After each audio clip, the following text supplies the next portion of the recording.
মিনায় অবস্থান করতেছি। সবাই মিনায় যার যার ছিটে অবস্থান করতেছে। এটাই হলো আমাদের মিনার অবস্থা। হজের একটি বিধান, এখানে থাকা আমাদের জন্য সুন্নত।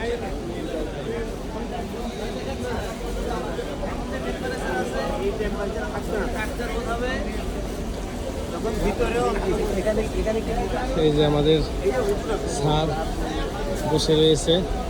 স্যার, কেমন লাগতেছে আপনার এই? আসসালামু আলাইকুম। আসসালাম। ভালো লাগতেছে, আসলেই মনটা অনেক ভালো। আর এটা তো কষ্টের জায়গা, কষ্ট হলেই ভালো লাগবে। মানে হজ হচ্ছে কষ্টের ইবাদত, কষ্ট ছাড়া আসলে হজ হবে না।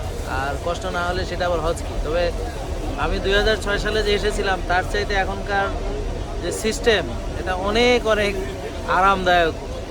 যেমন তাঁবুতে এয়ার কন্ডিশন, হ্যাঁ, এখন ব্যবস্থাপনা অনেক ভালো, অনেক ভালো ব্যবস্থাপনা এটা, আলহামদুলিল্লাহ। আর লুৎফুর ভাই তো তার জান প্রাণ খাটায় দিতেছে আমাদেরকে ভালো রাখার জন্য, যদিও সব কিছু তো তার হাতে নাই, হ্যাঁ, সেটাই আর কি।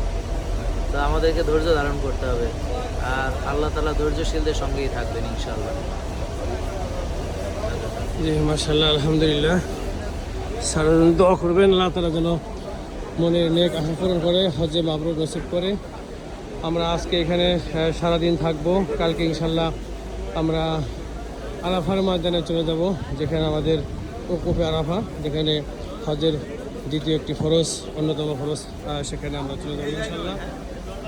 এই হলো আমাদের মিনার অবস্থান।